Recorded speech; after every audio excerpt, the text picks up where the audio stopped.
Berjumpa lagi bersama saya Sandro Jabrik, wong ganteng sak donya.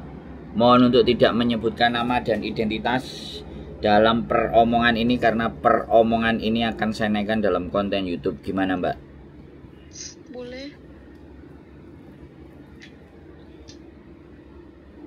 Halo. Halo, saya menunggu sampean mau ngomong apa, sampean mau bercerita apa, sampean mau bertanya apa.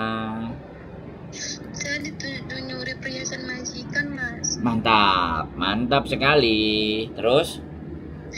Pas hari Sabtu kemarin, terus banyak banget polisi yang datang ke rumah. Betul, terus?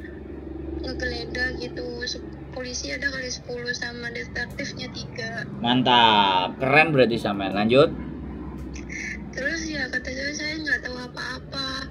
Perhiasannya bentuknya apa juga nggak tahu. Saya juga apa sih masuk kamar majikan tuh kalau disuruh-suruh doang, kalau nggak disuruh mas saya nggak berani. Terus kata majikan, ya di sini nggak ada orang selain kamu. Kata saya ya udah kalau gitu cek kamar saya. Terus diobrak-abrik semuanya dari atas sampai bawah sampai kolong-kolongnya juga sama polisi. Siap, terus? Ya nggak ada bukti, kata polisi nggak ada bukti, nggak ada yang mencurigakan. Lanjut. Terus kata majikan mungkin emasnya udah dijual sama dia kayak gitu. Terus ya udah kata polisi nanti saya selidiki, nanti saya cari seluruh toko emas yang ada di Hong Kong katanya gitu. Terus? Dan habis itu polisinya pulang dan sekarang majikan tuh ngelihat saya tuh kayak setiap hari marah-marah, setiap hari itu nuduh-nuduh, tolong kayak gini. Bahkan saya ngomong perbanyak kayak pagi itu dia buang muka. Terus ya saya tuh harus ngelakuin apa? Jadi masalahnya tuh kapan selesai, Mas? Oke. Saya tuh mau ngomong agent takut nggak direspon kayak gitu. Saya tuh pengen pulang kayak gitu, nggak kuat. Oke, sudah. Cerita aja. Kalau mau cerita aja semua. Nanti saya belakangan ngomongnya. Itu doang sih, pengen tahu gitu kelarnya ini kapan masalahnya, sampai kapan gitu. Saya di sini udah kena mental, setiap pagi saya bangun takut, ya Allah ini besok ada drama apa lagi, besok nuduh apa lagi kayak gitu, nggak tenang. Oke. Sudah, saya giliran ngomong. Ya boleh. Jadi gini Mbak, sampean di majikan itu berapa lama? 2,5 tahun. Oh, udah 1 kontrak ya? Iya. Oke, kemudian sampean dari polisi deteksi ABCD bla bla bla bla tidak terbukti kalau sampean nyuri kan? Iya. Masih diselidiki. Dan pertanyaan saya, sampean nyuri apa enggak? Enggak. Kalau sampean enggak nyuri, ya ngapain mesti takut? Karena saya enggak takut. Makanya saya ngomong, ya kan? Sampean kalau enggak punya rasa takut dan sampean enggak punya rasa bersalah, easy going. Toh pun sampean sudah 2 tahun di situ. Perangainya majikan kan sampean ngerti. Aku paham. Buat sampean itu enggak kelar, ya. Tapi dia memang justru mencari dan menekan mental sampean untuk resign. Bisa dipahami nggak? Iya. Dengan cara intimidasi dan menuduh sampean melakukan pencurian. Itu kan sebenarnya keinginan majikan untuk mengusir sampean dengan cara-cara yang tidak pada semestinya. Intinya mengusir dan tidak ingin mengeluarkan kewajiban dia sebagai majikan itu kalau bisa membuktikan CC-nya itu melanggar aturan atau melanggar hukum. Nah, mencuri itu kan salah satu bentuk pelanggaran hukum. Jadi kalau sampean mengiyakan sedangkan sampean tidak, artinya tujuan dia berhasil. Bisa dipahami? Iya. Ya, sampean juga sudah 2 tahun. Kenapa kalau nyuri itu nggak sejak dulu-dulu saja? Kenapa harus belakangan-belakangan? Kan sampean bisa ngomong kayak gitu ke majikan. Kalau dia intimidasi dan semua-semuanya, lawan. Satu-satunya hal yang bisa kita mau lakukan, lawan. Ya kan? Kalau sampean tipikalnya nurut, tipikalnya nggak banyak omong, tapi kalau sampean tipikal ininya adalah mikir, ya sampean yang remuk nanti. Jadi setiap mereka ngomong apa, bantah. Biar mereka yang ngeluarin sampean. Tapi kalau sampean memang mau keluar, ya bisa jadi sampean nanti tertahan karena kasus sampean mungkin masih jalan. Bisa dipahami maksud saya? Pertanyaannya ini sampai kapan kasusnya gitu? Nggak apa-apa saya keluar daripada nunggu dia yang keluarin saya gila di sini. Ya nggak apa-apa, tapi nanti pilihannya adalah sampean berkasus. Iya. Karena dia udah ngelaporin. Nah sampean dan sampean, nah makanya sekarang nggak ada yang kutakutkan, nggak ada ketakutan. Wong sampean nggak nyolong. Kalau saya sekarang gitu minta surat notis atau memberikan pulang, terus setidaknya mereka ngomong itu katanya nggak salah kok pulang kayak gitu, takutnya nama saya malah yang jelek.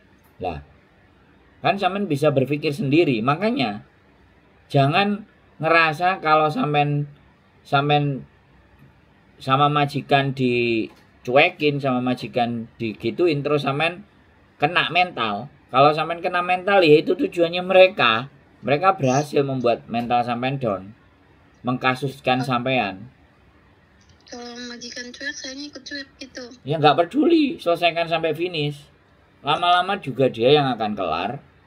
Kalau sampean setiap hari bantah, sampean juga bikin dia nggak nyaman dong.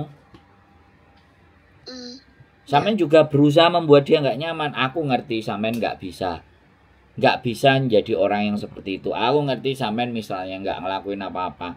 Saya ngerti sampean itu ngerasa nggak enak hidupnya. Tapi kalau nggak sampean fight back, nggak sampean lawan, terus kita orang-orang di luar itu bisanya apa? Pertanyaan saya kayak gitu. Menurut sampean gimana? Ayo, bener apa enggak? Iya. Iya kan? Orang karena memang masalah majikan itu pingin ngintimidasi sampean.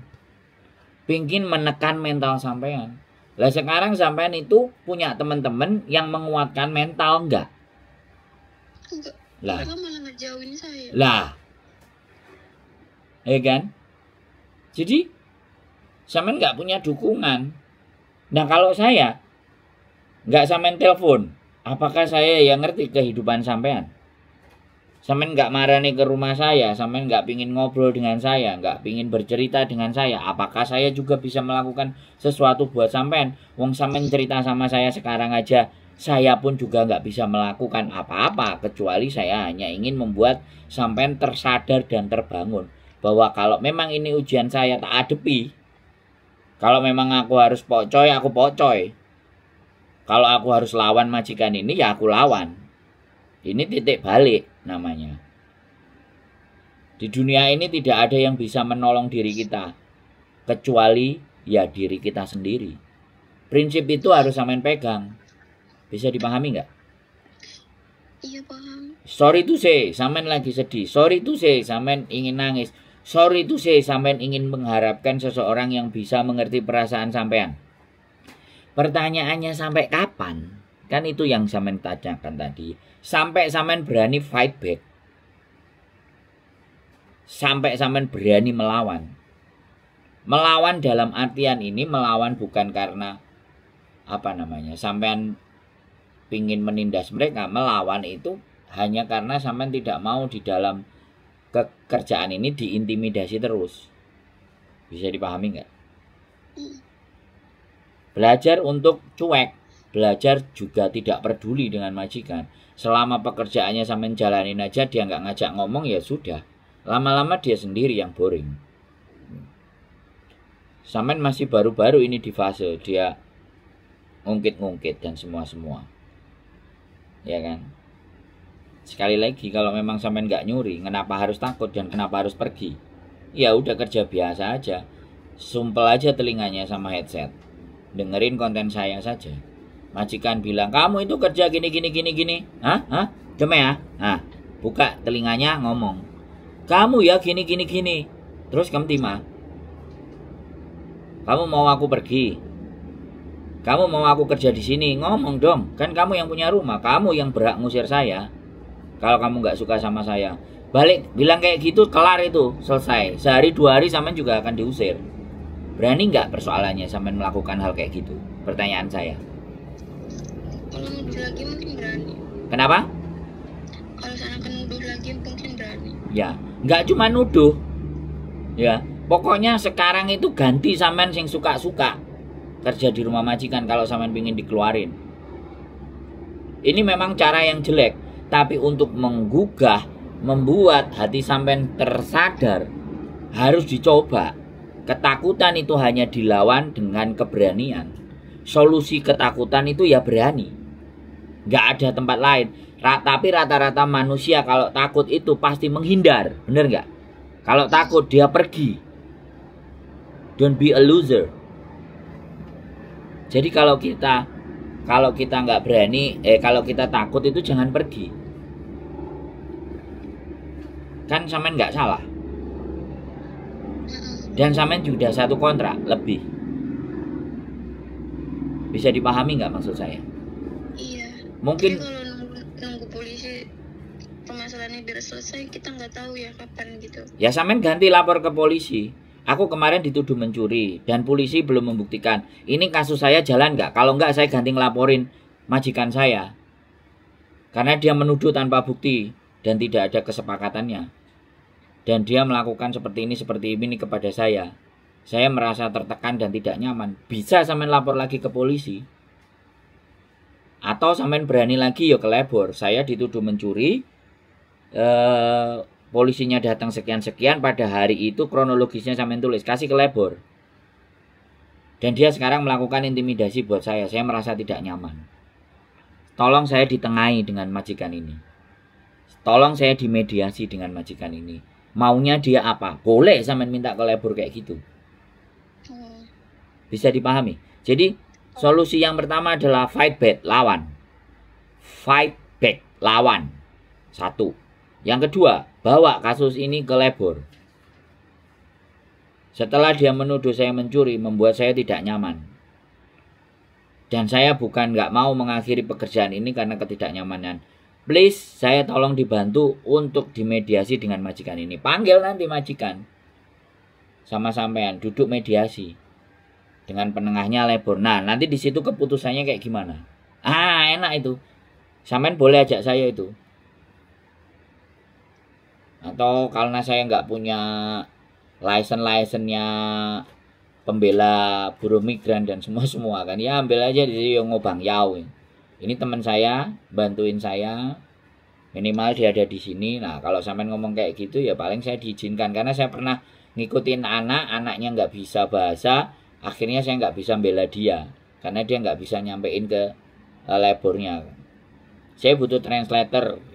Kalau nggak dikasih translator, saya punya teman sendiri yang bisa translate. Kalau ngomongnya bahasa Inggris, aku soalnya Inggris ya nggak bisa kantoni soalnya. Jadi kayak gitu mbak, ini ujian buat sampean. Nah ketika sampean bertanya sampai kapan hal kayak gini, yo sampai sampean berani melawan, no? Ya nggak?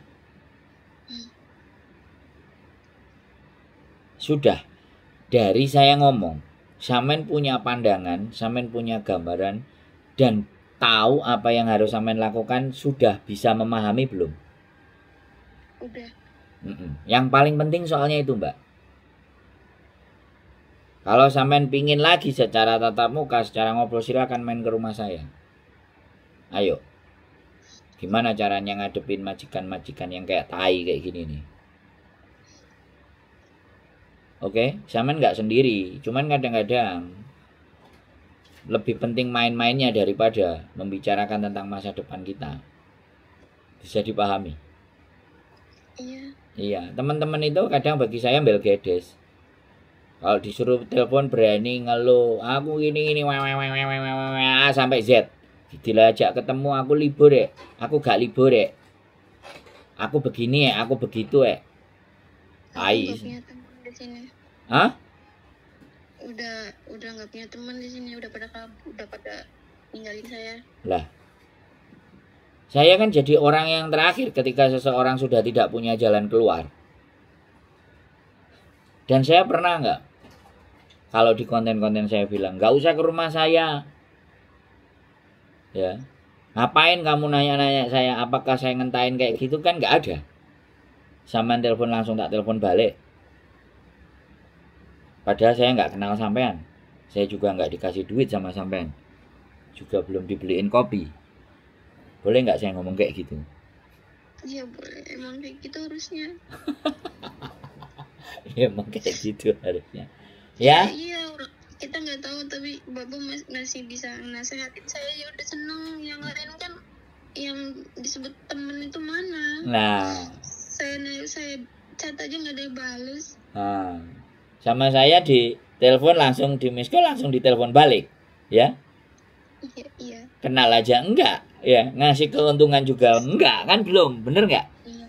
Mas sehat-sehat ya, makasih. Nah, makanya kalau masih galau, masih pusing, nggak usah bingung dengan teman-teman yang belgedes entut goreng itu semua. Yang ketika sampean punya masalah mereka pada pergi. Saya masih ada. Sandro Jabrik wong ganteng sak dunyo. Rumah saya juga ada di konten. Hari Minggu saya juga sudah bisa standby, kecuali nanti saya ngasih materi buat investasi. Mungkin waktunya hari Minggu akan sedikit kepotong. Itu pun saya juga ketemu dengan teman-teman. Bukan persoalan saya seneng-seneng, enggak. Saya juga lagi mau bikin kelas untuk investasi. Jadi aktivitas dan kegiatan saya nggak jauh-jauh dari masalah-masalahnya kalian gitu. Main ke rumah juga ada istri, di rumah juga ada sayur asem, nasi pecel. Kalau hari Minggu banyak yang datang, sehingga sampean nggak merasa sendiri. Itu pun kalau mau lo ya. Kalau enggak ya nggak apa-apa, selalu aja. Kita asik-asik aja, ya. Solusi yang pertama adalah fight back, lawan. Kuatkan. Nah, ya, solusi yang berikutnya adalah datang ke labor, ceritakan kronologis hari itu dan apa yang sampean rasakan dan minta dimediasi. Boleh Mbak, labor itu memang tugasnya begitu. Kadang-kadang kita aja yang nggak ngerti, yang nggak paham, yang nggak tahu, males ribet. Saya juga punya namanya pendeta yang ada di bagian labor, yang suka bantuin. Ya terserah sampean lah nanti. Tapi mereka bisa ngomong bahasa Indonesia? Bisa. Ya tinggal lihat perkembangannya aja. Yang pertama fight back dulu apa yang terjadi. Kalau nggak bisa fight back dan sampean masih buntu, kita lapor labor. Bisa dipahami? Sudah ketemu solusinya? Iya. Ya, jangan lupa ya, kopi saya bukan kopi saset tapi ya. Oke? Iya, kopi tubruk. V60 kita biasanya, atau espresso campur susu, namanya latte, Mbak. Oke lah. Ya, semangat. Berjuang. Ya, masih sampean nggak sendirian. Masih ada wong ganteng sak dunyo. Sandro Jabrik. Oke? Oke. Ye, sehat selalu ya buat sampean. Iya. Yuk, Makasih ya, Mas. oke, bye-bye. Bye-bye.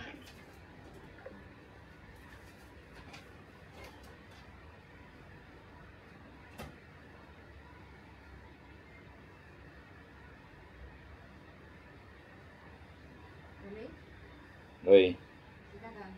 Oke, teman-teman. Mati dulu ya. Sehat selalu buat kalian, tetap semangat dan masih ada Sandro Jabrik wong ganteng satunya. See you, bye.